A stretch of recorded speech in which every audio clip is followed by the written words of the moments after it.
Olá!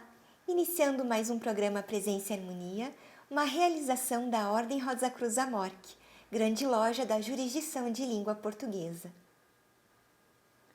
Hoje vamos conversar com Indaqueia Marisol Lima, que é administradora, palestrante e coaching sobre felicidade sustentável e os pilares das competências socioemocionais. Confira! Indaqueia, que bom poder conversar com você mais uma vez, mesmo que à distância, mas é sempre bom, né, estar contigo. Obrigada. Obrigada, Vivian. Eu que agradeço e o sorriso em curta distância. O sorriso e olhar nos torna próximos. Verdade, obrigada. Indaqueia, então o que a gente pode entender por felicidade sustentável? Bom, felicidade sustentável é a felicidade que se autossustenta. Tá? Hoje tem o conceito de mecanismos para você ter uma felicidade e as pessoas buscam sempre ter a felicidade no que vai ter, né? Eu vou ser feliz quando? Então, a felicidade é condicionada a algo geralmente externo ou alguma coisa que eu preciso alcançar. Então, o conceito de sustentabilidade é que ela tenha um início, meio, fim, ela seja um processo e que ela seja autogerenciável, seja possível do indivíduo gerenciar. E a busca pela felicidade está relacionada a ressignificarmos as nossas experiências de vida? Com certeza. Quando falamos em felicidade também, falamos muito nas expectativas que cada um de nós, como seres humanos, criamos da nossa própria existência. Expectativa do que a gente quer para nós, o que a gente almeja, a pessoa que nós gostaríamos de ser, ou que gostaríamos de ter e conquistar. Então, quando a gente trabalha sobre isso, a gente fica muito ligado no ter, que é uma questão um pouco materialista até. Tá? E a felicidade, não existe a pessoa 100% feliz ou feliz o tempo todo. São momentos. Né? Então, é aquele pequeno momento onde você encontra prazer, um prazer e uma sensação de pertencimento. Então, esse pode ser um conceito, é um dos conceitos de felicidade. Aquele momento onde você sente um prazer imenso e uma vontade que não termine. Em que sentido a pandemia, né, esse momento que nós estamos vivendo, nos tornou universais? Bom, tornou universal porque eu percebo que do dia para a noite todos nós fomos levados a ficar numa situação de afastamento social. E isso fez com que a gente começasse a ter contato com as emoções, que muitas vezes do corre-corre do dia a dia ficavam camufladas por outros sentimentos. Então, quem de nós ainda não sentiu raiva, né? Tristeza, um pouquinho de solidão também, a fadiga, aquela sensação de incerteza, o medo, né, principalmente, e aí vem aquela questão também de ressignificar tudo isso, né? Qual o significado que eu dou para isso? E do dia para a noite você se vê assim, puxa, você está no ambiente da tua casa e aí você tem que conviver com as pessoas, né? Quem tem filhos e filhos em idade escolar teve que assumir uma função também, né, de educador e dividir os espaços da casa. Então, nos tornou universais porque, num momento, todos nós somos iguais, ou seja, todos nós precisamos nos cuidar e todos nós somos reféns. Então, não é em função da pessoa ser bem-sucedida que ela pode ser imune, né, ao Covid. O fato dela ter mais dinheiro, não necessariamente ela também é imune. O fato de sair, o fato de ficar em casa, a idade. Então, isso nos torna universais e nos obrigou a fazer o caminho de volta, né? O caminho para dentro de nós mesmos. Então, como ressignificar isso? Né? É um grande desafio. Indaqueia, quais são as competências da felicidade? As competências da felicidade. As pessoas chamam também de happiness skills, que é um nome bonito, né? É um nome chique, um nome diferente. Então, são 7 as competências da felicidade.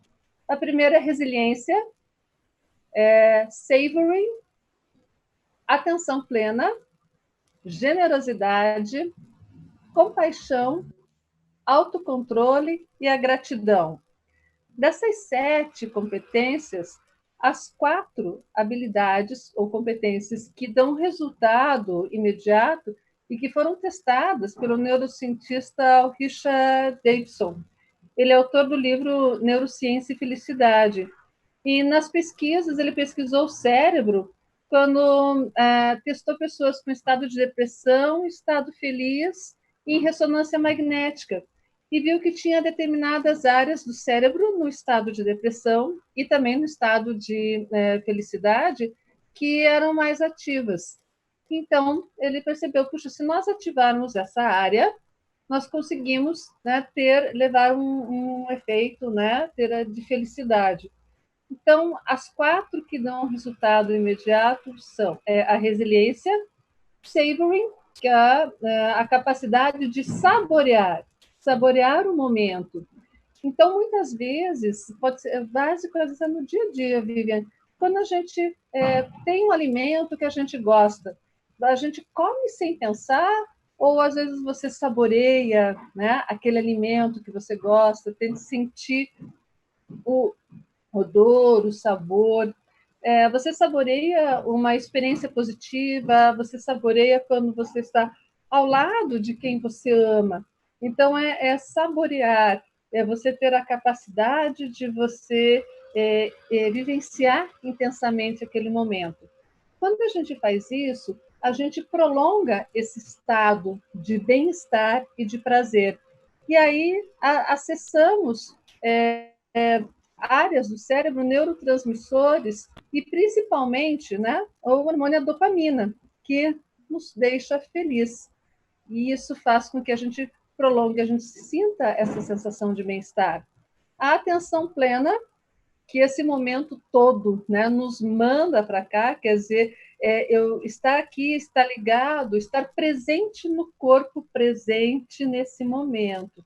Eu percebo, principalmente eu que atuo muito com mentoria, com coaching, com treinamento, eu percebo muito que às vezes as pessoas estão ou no passado, no que foi bacana, no que não deu errado, ou no processo de culpa, ou no processo de arrependimento, ou no processo de saudosismo, ou então estão no futuro. Quando eu chegar lá, né, amanhã, o que eu tenho que fazer, depois, mas não vivem o presente, não vivem esse lapso de tempo que é irrepetível. E o único momento que nós temos é esse presente. Então, amanhã vai depender desse momento que eu estou aqui. Então, eu estou saboreando esse momento, eu estou olhando o todo. E o quarto, a generosidade, né? Sermos generosos, primeiro conosco mesmo e depois com os outros. Então, essas são as 7 habilidades, né, da felicidade. O desenvolvimento, né, das competências socioemocionais podem contribuir para a nossa felicidade, ou de repente também no desenvolvimento dessas competências também associadas à felicidade. Uhum. Então, quando a gente fala em competências socioemocionais, hoje fala-se muito isso em função da Base Nacional Comum Curricular nas escolas, e, nossa, ainda bem que estamos trabalhando isso, né, com a educação, porque nós convivemos em sociedade e eu vejo que é essencial, até para o processo de felicidade, a gente desenvolver algumas habilidades. Então, tem 3 grandes grupos. Primeiro é lidar consigo mesmo, né? Saber o nosso modo de funcionamento, a nossa bula, né? Como é que nós funcionamos, o que nos deixa felizes, o que nos deixa infelizes, que virtudes que nós temos. Então, essa capacidade de eu me auto-perceber e até nos relacionamentos eu perceber como que eu impacto o outro e como que eu deixo que o outro me impacte. Também a autoestima, o quanto de amor e respeito eu tenho comigo mesmo, e a resiliência, que é a capacidade de eu, em situações de pressão, eu manter meu foco, não me deixar abalar. O segundo aspecto da habilidade socioemocional, da competência, é lidar com os outros. Então, primeiro é intra, lido comigo mesmo, depois com os outros, porque a comunicação, eu sou assertiva, eu consigo me comunicar de uma maneira clara, objetiva, com que os outros me entendam, é a capacidade de eu interagir com os outros, de eu fazer conexões, de eu estabelecer um nível de conversa, de relacionamento e manter, e lidar com os desafios, que todo relacionamento tem, né, os seus desafios, os seus momentos de conflito, né, alguns momentos de estresse, de tensão. E o terceiro ponto das competências socioemocionais é lidar com os desafios. Então, que estratégias que eu crio para ultrapassar, para vencer esses desafios, para superar? E quais escolhas são socialmente responsáveis? Ou seja, que eu resolva, né, essa questão dos problemas, desafios, e que eu consiga o bem comum também. Que práticas podemos adotar para contribuir em nosso caminho à felicidade sustentável? Olha, perfeita essa pergunta, Viviane. Então, primeiro é ter um propósito. É um propósito que te mova. Mas o que é o propósito? Tem a ver muito com o que te faz feliz no sentido do que faz sentido para você. Ou seja, qual que é a nossa missão nesse planeta, nesse mundo? Né? O porquê, definir o porquê. Né? O que eu faço? Né? Por que eu existo? Então, esse é o propósito. Meu propósito é fazer os outros felizes, meu propósito é compartilhar conhecimento. Qual que é o meu propósito de vida? Então, esse é um dos aspectos. O segundo aspecto é ter atitudes positivas. E quando eu falo em atitudes positivas, a gente fala frente às situações. Né? As atitudes positivas, elas são muito importantes porque elas fazem com que a gente ressignifique, né, as situações, e a gente olhe com um olhar amoroso. A gente olha de uma forma diferente para aquilo que acontece, o sentimento de gratidão pela vida, a gente acredita, tem uma visão positiva do futuro. Então, esse é o segundo aspecto. O terceiro aspecto que a gente pode colocar, ele é hábitos saudáveis, que isso é importante para a felicidade sustentável. Hábito saudável é a prática de exercício físico, a prática de meditação, a respiração, como é que a gente cuida. E olha que interessante, Vivi, toda essa questão da pandemia, do Covid, ela ataca o quê? O sistema respiratório. Ela ataca a respiração. Então, eu acredito, né, que ela é assim um convite para que a gente fale, respira, porque a humanidade toda estava num agito, né, naquela questão de fazer, de buscar, que não parava para se perceber e para respirar a respiração do mundo, né? Você respirar e você soltar, você perceber que respirar é importante. Então, é um hábito saudável, né? A tua alimentação. Outro aspecto, além desses três, são as interações positivas. Ou seja, manter os relacionamentos positivos, né? O quanto que eu me interesso por mim, pelo outro, pela comunidade, né? O quanto que eu busco ter empatia até para entender o comportamento do outro. Ou seja, é um exercício que é um exercício bem desafiador, que a gente buscar viver e entender livre de julgamento, né? Livre de condenar, livre de ver em função do que o outro, né? Da expectativa que a gente tem sobre o outro. E o quinto ponto para a felicidade sustentável são os resultados positivos, né? Você praticando esses quatro, você vai ter resultados positivos, né? Então, qual que é o resultado positivo? Você sentir mais vitalidade, ter mais saúde, sofrer menos preconceito, porque você tem a tua autoestima elevada. Então, se alguém fizer bullying, né, a gente não vai entrar, né, nessa de, coitadinho de mim, num papel de vítima, né? Mas acionar mecanismos de poder entender, ou foi uma brincadeira, ou mesmo que seja inadequada, mas perceber essa inadequação sem deixar que isso entre, né, no nosso interior, que mexa com o nosso equilíbrio. Tá? E nessa busca por nos tornarmos melhores, como que a gente pode estreitar a conexão conosco mesmos, né? Como que a gente pode voltar para dentro? Primeiro, é ter a consciência dessa necessidade. Eu vejo que assim é um convite que a gente precisa ter essa consciência, perceber a importância disso. Então, o primeiro passo, né, tudo na vida, é o autoconhecimento. Então, como eu disse anteriormente, conhecer as virtudes e conhecer as inadequações. Às vezes, né, eu pergunto para as pessoas quais são as suas virtudes, as suas qualidades. As pessoas demoram para falar. Agora, se eu falo, ó, quais são suas inadequações, ou como as pessoas falam, né, os seus defeitos. Nossa, vem uma lista imensa. Então, assim, as virtudes são as nossas forças. Né? Perceber o que nos move, né? O que nós podemos desenvolver e aprender até com as práticas meditativas, e aprender que nós somos um corpo, mas nós temos o aspecto físico, né? Que nós precisamos cuidar, nós temos o aspecto emocional, que são as emoções elas vêm, mas o que diferencia é como você trabalha com essas emoções. Se eu sinto raiva, eu deixo vir essa raiva explodir e, às vezes, tomar uma atitude que depois eu possa me arrepender, ou eu penso, né, faço stop de, bom, é adequado eu dar essa resposta ou não? Ou eu respiro para depois dar uma resposta mais adequada, né? Então, como é que eu estou gerenciando essas minhas emoções? Primeiro, ter consciência delas, né?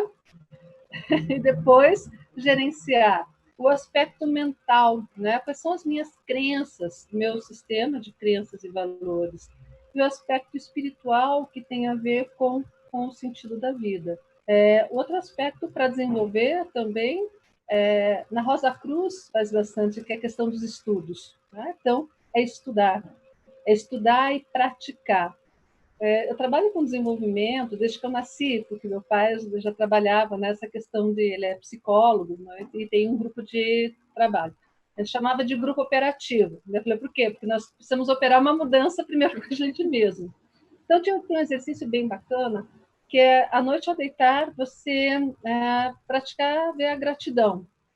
Mas não é aquela coisa, gratidão a três coisas. Então, a pessoa, estar aqui com você, né, nesse momento, que o dia terminou bem e tal, pronto. É você vivenciar esse momento. Então, quando você pratica a gratidão e você lembrar ao deitar, por quê? Para você relembrar, reviver aquele sentimento de prazer e de harmonia que você teve quando você se sentiu grato. E é interessante porque quando a gente faz isso e a gente reflete sobre isso, nós relaxamos o nosso corpo e a gente nos move a um outro padrão de energia. E esse padrão de energia ele é capaz de não só relaxar, mas de reforçar esse sentimento. E aí o nosso cérebro ele vai necessariamente no próximo dia ficar mais atento aos momentos e gratidão, gratidão por estar vivo, gratidão por poder respirar. Perfeito. E na relação agora com o outro, né? Então, falamos da relação conosco e agora com o outro. Como podemos encontrar o equilíbrio sem engolir sapo ou cuspir fogo? Principalmente hoje, né? Isso. Tem dois movimentos, né? Primeiro de love família, né? Gostoso que dá para passar tempo e assim e olhar o outro como ele é, né? Porque antes às vezes as pessoas nem se olhavam direito, né? Ou aquele aspecto que até tem uma coach minha que falou, daqui eu não aguento mais ficar em casa, eu não sei mais o que fazer com o outro, né? O espaço começa a incomodar. E às vezes o nível de conflito começa a ser tão grande que aumenta, e aumentou o nível de divórcio. Então, assim, de um lado aumentou o nível de divórcio, do outro lado aumentou as relações mais integradoras. Então, eu percebo assim, quando a gente engole sapo, muitas vezes a gente tem uma grande indigestão, porque tem alguns que demoram para passar na garganta. Então, o fato de engolir sapos é o fato que às vezes, a pessoa vai ter a dificuldade de você colocar né, as coisas, né, para o outro, né? Então, tolerar situações desagradáveis sem responder, ou por incapacidade ou por conveniência. Então, muitas vezes as pessoas engolem sapos porque não vale a pena. Mas a gente precisa ter uma ação coordenada, né, com a nossa essência. Será que não vale a pena? Às vezes as pessoas que engolem sapos têm dificuldade de dizer não. Elas podem ficar caladas ou concordar com os demais, sentimento de não magoar o outro. E isso acaba, muitas vezes, a pessoa magoando ela mesma, né? Então, pode perceber que, na maioria das vezes, não isso a totalidade, mas na maioria, as pessoas que engolem sapos, elas têm a preocupação de agradar aos outros, mas elas não se percebem o quanto que isso está sendo violenta com ela mesma, né? E as pessoas que cospem fogo, né? Age totalmente ao contrário, né? O que sai da boca das pessoas muitas vezes pode queimar, pode ofender, tá? Então, as pessoas que elas estão muito centradas nelas mesmas, né? E assim, elas não param para pensar, né? Elas têm uma reatividade muito grande. Então, a arte da convivência, principalmente nesse momento, nós podemos equilibrar, por isso, voltando à questão do autoconhecimento. Tá? Depois tem dicas de o que eu trabalhar com isso, né? Se eu me conheço, eu posso perceber o que é adequado. E muitas vezes, quando eu não falo para o outro o que me incomoda, ou quando eu engulo sapo demais, eu acabo, às vezes, contribuindo para um ambiente tóxico, que isso também é ruim para a felicidade. Né? E porque temos a dificuldade em viver o nosso contexto, imaginamos que o do outro, né, a vida do outro, é sempre melhor do que a nossa. E até uma tirinha do Garfield, que ele olha e diz assim: a grama do vizinho sempre é mais verde até você descobrir que ela é de plástico, né? Ou seja, o ser humano muitas vezes tem aquela necessidade das coisas prontas, da receita de bolo, né? Então eu percebo, quer dizer assim, é um caminho difícil, o caminho do autoconhecimento. Primeiro, porque a gente tem que ter coragem de olhar para a gente mesmo. E vai ter coisa que a gente não vai gostar.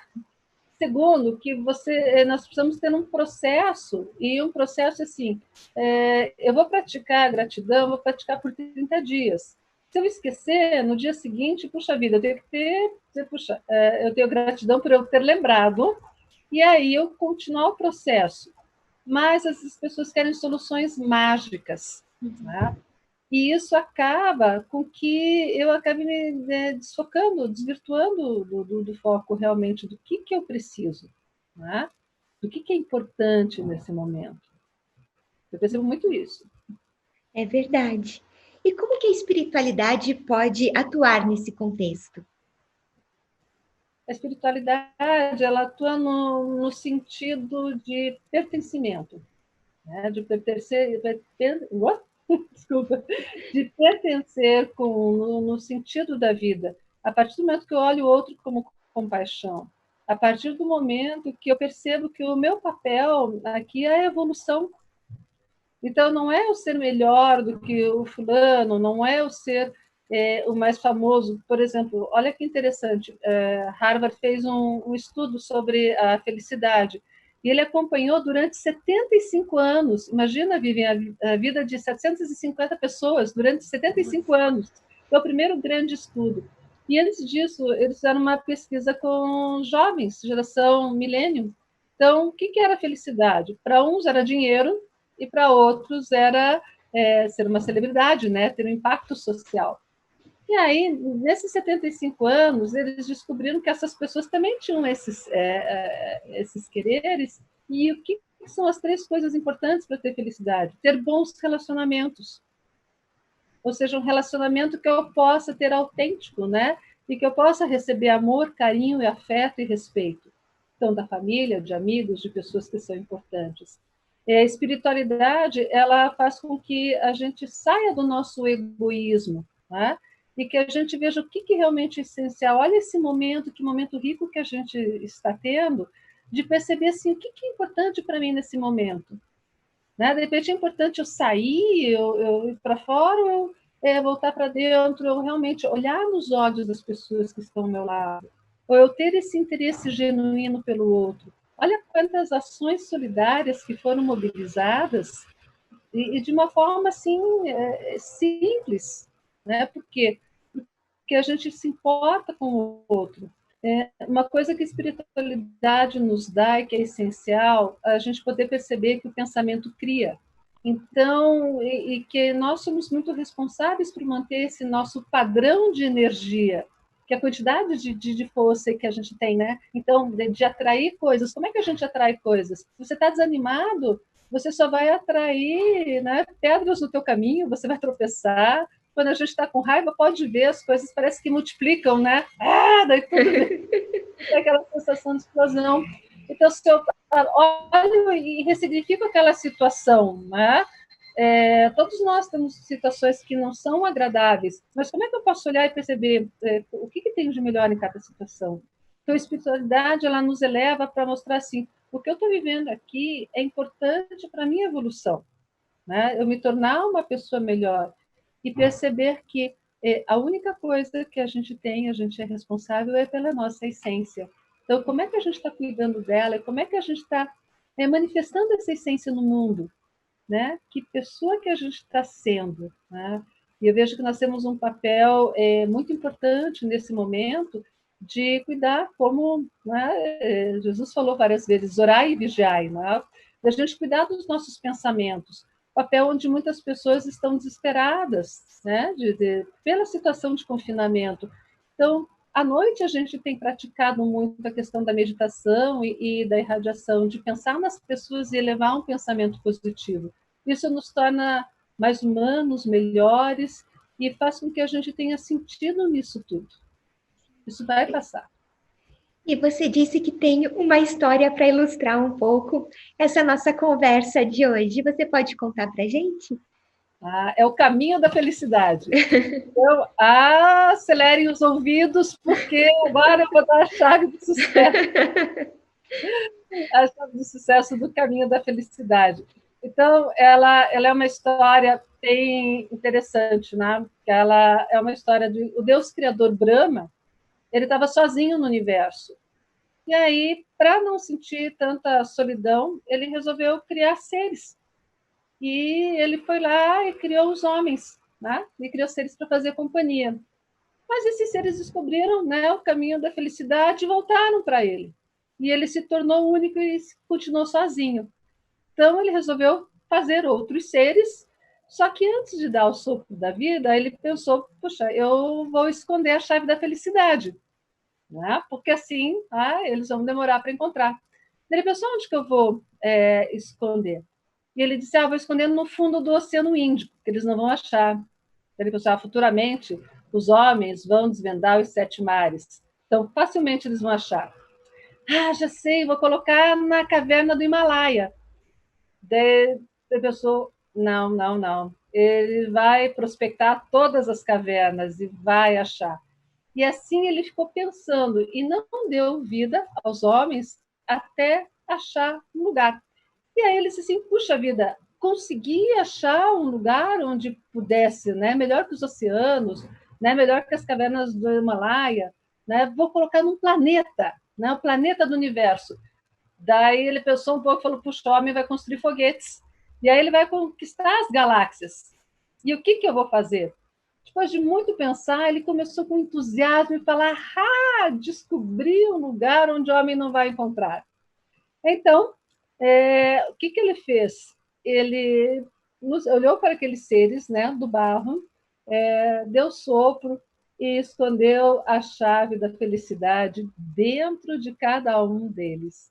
Porque ele diz assim, com certeza, o homem não vai olhar para dentro de si para buscar a chave da felicidade. Então, quando a gente olha para dentro de nós e quando a gente se conecta com a espiritualidade, a gente é um na essência, a gente volta para a nossa fonte. Nossa, perfeito para realmente a gente ilustrar esse nosso encerramento de hoje. Indakeia, muito obrigada. Eu que agradeço e eu vou disponibilizar uns slides onde tem práticas para levar ao otimismo com o melhor momento do dia, autocuidado e a capacidade da gente construir pontes. Eu que te agradeço profundamente, espero ter podido contribuir. Imagina, contribuiu muito. Muito obrigada mesmo. Um abraço. Aproveito para lembrar do nosso e-mail presençaharmonia@morte.org.br. É muito importante para a gente essa via de comunicação que nós temos com você que nos assiste. Agradecemos a participação conosco hoje e até o nosso próximo encontro. Paz profunda!